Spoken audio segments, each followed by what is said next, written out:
Hello again, everyone.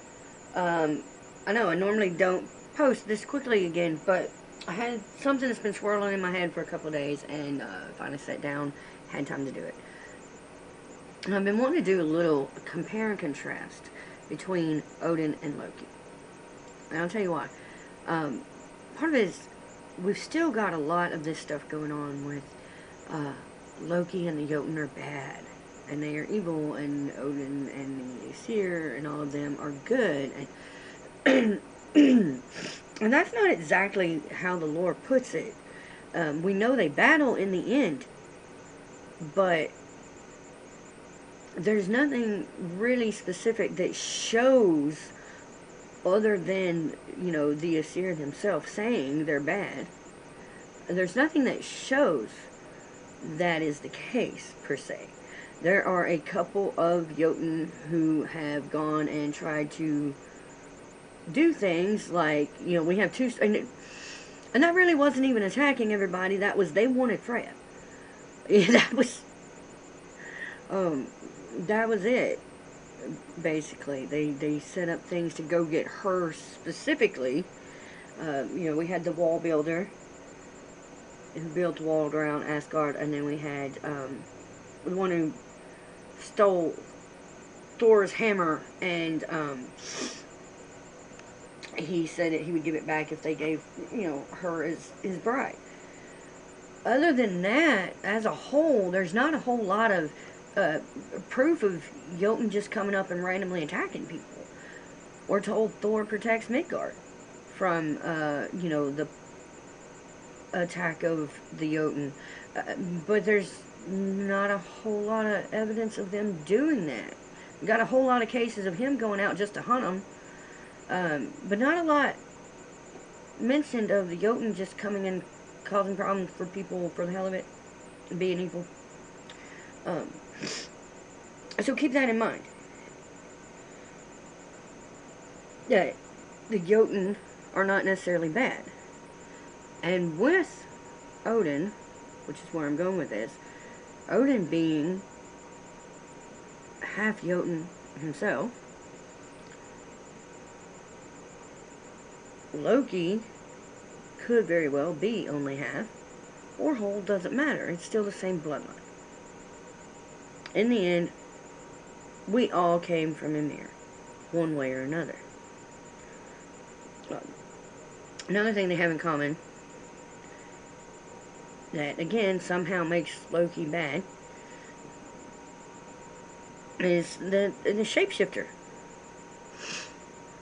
I don't know why being a shapeshifter is seen as bad by some people, but it's a thing. So, Loki and Odin were both shapeshifters. Yes, we know Loki did it quite frequently. And we know Odin did, but people tend to not realize that's what he was doing because it talks of him going in disguise as, some other mortal man figure. He went around in disguise a lot. But that's the thing, is he wasn't just putting on a different suit or mask. It was, he's a shapeshifter. And we know he's a shapeshifter because he did turn into a snake once. When he went to go get the mead, and bored the hole, and he slithered in as a snake to get into where they were keeping the meat. So he's a shapeshifter too. So you could say Loki does turn into animals more frequently, whereas Odin most often does, a more human form. But they both are shapeshifters, and they both are capable of both animal and man. Woman, too. Because that's the other thing they have in common. Everyone talks about Loki and him giving birth. That was the one thing they kept talking about over and over and over. And Lokasena was the fact that he gave birth like a woman. And they talk about that, and they're hounding on the birth part. And people talk about him turning into a woman, just like he turned into the mayor to stop the wall builder. But they're not complaining he turned into a woman. They were complaining that he, like, gave birth when he did. Odin went around in woman's form. So that's another thing they both have done. And finally, they are both tricksters. Now, even some of the anti-Loki people will admit that. But they're real weird about the way they view it. Odin would use his shape-shifting, as I said, and his wit, and he would trick people into giving him information. One of the most common was if he wanted to know something, he would, go in his disguise as whoever he was claiming to be. He'd even give a fake name, and that was his way of getting information from people that he thought may not want to talk to him. He did that in the case with Balder, trying to find out what the dreams meant. He went and said he was someone else at first. There's multiple references of that. There's also times he would do that and he would shapeshift and be tricking people to find out more about them. He even tested Thor that way at one point. He would be tricky and try to get people to really reveal themselves. It's almost like testing them. So he used, again, a trickster versus a prankster. The trickster has a purpose, whatever that may be. He used it again with the mead. Yeah, not the shape-shifting snake part, but he went and told him that he was looking for work and that he would do the work of the well, yeah, they were slaves in that story, and Odin told the man that owned the place that he would work for him, and that was his way of gaining access to the meat. Again, he's tricking. He tricked them to get them out of the way. He tricked them into basically killing each other. So they would be out of the way, and there would be no more workers, and he would be able to take the job. So Odin is a trickster. So we both have Jotun blood, both shapeshifter, both trickster, both have come in the form of woman. These are things they have in common. Now, as for contrast,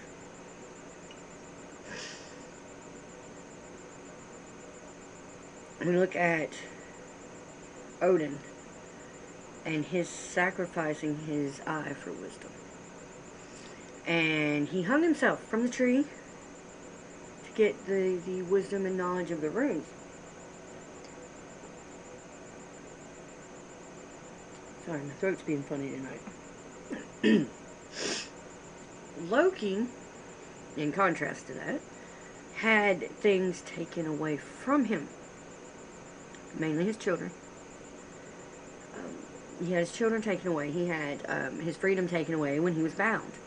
He had his ability to speak taken away at one point. We discussed that. But in both of these cases, Odin made these sacrifices to obtain wisdom. Loki had things taken from him or that he lost, that he didn't necessarily sacrifice, but he lost them or were taken, and he learned, there were lessons learned from that. Odin also would go into a trance and he needed to know something, needed to find out things. He'd go into a trance and he would do something similar to what we now would call astral projection. And he would like send his soul out of his body, his mind, whatever you want to call it, and go out and get this information while he was in this trance. Loki would go out and get information, but he would physically go. to the place and get the information he needed. He would go and talk to him. That's how he found out where Thor's hammer was when it got stolen. He went around talking to people. Like, hey, where'd you get that?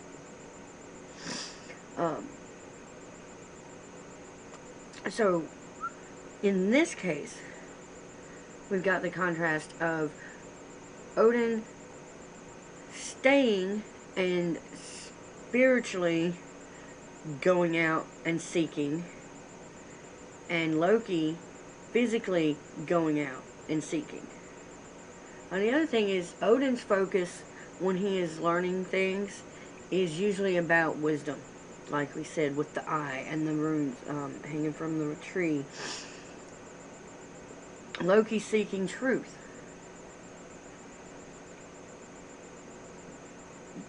Yeah, I know a lot of people hear he's a liar. He's not. Another video about that. But Loki would go and find information. He would find out the truth about what happened so they could go and fix it. Odin would spiritually go out and get the wisdom that he needed. So in both cases, they are going out and seeking and trying to find some form of information. There's wisdom, there's truth. Because wisdom isn't worth anything, and it's not truly wisdom if you don't have truth to it. Truth doesn't do you any good if you don't have the wisdom to use it. So that is my takeaway from doing this comparison. Like I said, Odin focused on wisdom, and Loki focused on truth. Truth as in what actually happened here at this point. Physical truth. Odin, wisdom, which is more spiritual, intellectual, mental, emotional. So there is a balance. We have the difference in the way of sacrificing. Loki lost things and had things taken from him, and he learned hard lessons that way. And sometimes he was the one that had to go and fix a thing that he did not actually mess up. And that too was not a sacrifice because he was made to do it. Odin went out and willingly gave of himself, gave a sacrifice, gave certain things, put himself in a situation on purpose, willingly to obtain the wisdom. So again, we've got that balance of the spiritual and the physical that we both need. We need to be able to go out and seek the wisdom and search inside, so to say, if you want to look at it from the trance perspective. We need to be willing to do what we have to and give up whatever. Now, I'm not saying you have to really sacrifice, although a lot of times that's often the case in some way. You willingly do it, and you learn from it. And then with Loki, you're unwillingly losing things, having things taken from you, bad things happening. And lessons are learned from that. So for me, that is another case of we are learning from the experience, whether it be spiritual or physical, given freely or taken. We know that when something is given up, there is always some form of something we can take away from it. And that's something that I've been learning in dealing with and working with these two, which I know is weird because there's a lot of Lokans that won't work with the Aesir because there's a lot of animosity and tension, but I'm finding a lot of reason to let that go. But at the same time, those of you who want to go against Loki and the Jotun need to let that go. Because they're both needed. And that is essentially the big picture, is they are both needed. They are both aspects of what we need for our growth moving forward. It's kind of like I touched on in the other video, except this is not referring to just magic. It's life in general. It's life lessons, intellect, wisdom. And it's for anyone, no matter how experienced. We never stop learning. We need both of these aspects to make one whole, grown, mature spirit. These are things we need as part of the human condition in order to learn. Excuse me. So, for me,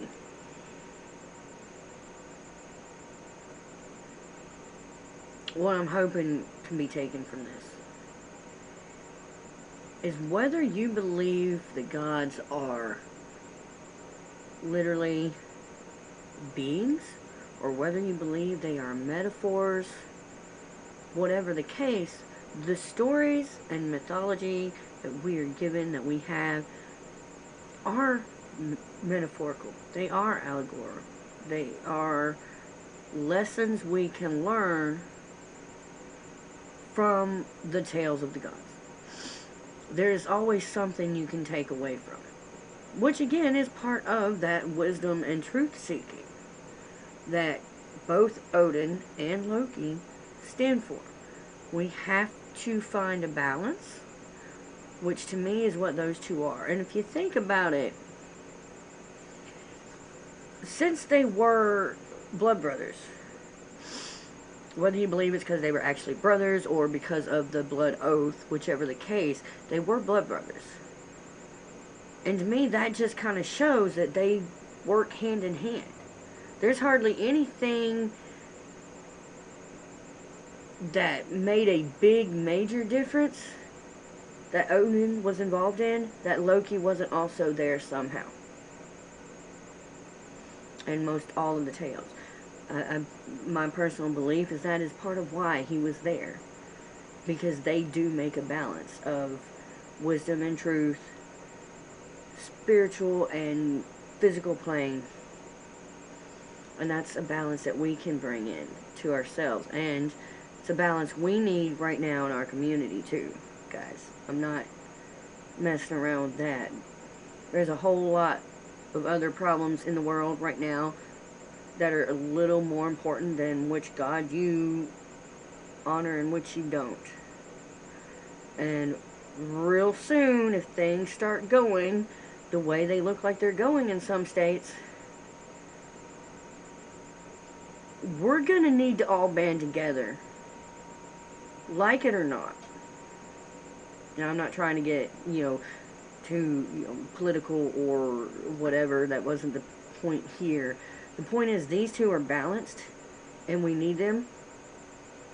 But take from that we also need them both in our community right now.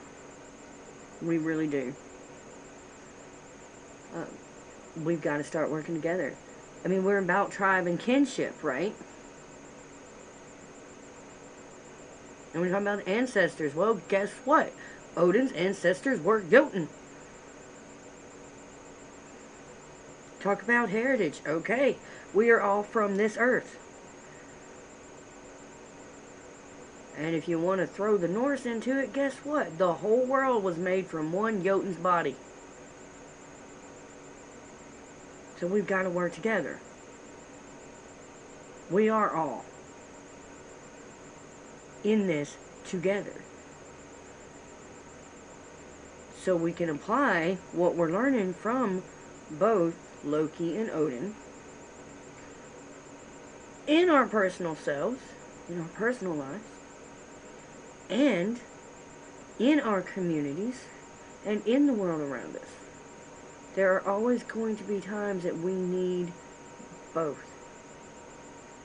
There are always going to be times when we need to think through things, and we need to go physically search Odin Loki. There are times we need spiritual wisdom. There are times we need, shut up and listen and take the wisdom. Go out and speak the truth, like Loki. There are times those are both needed together. Again, whether it's out in the world or in our own selves, these two work together. And there's proof of it. If you look without the idea of good versus bad. And if you look at it from the perspective of what are we learning here. And for those who want to still push the big Odin, no Loki, no blah blah blah, maybe your sacrifice, instead of sacrificing your eyes, should be sacrificing your pride.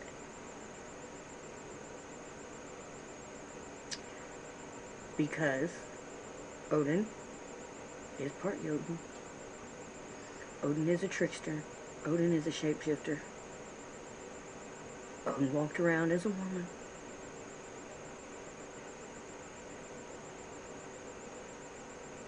Just like Loki. Odin told lies. Odin broke oaths. They both did good and bad from our mortal perspectives. The question is why. The question is the motive.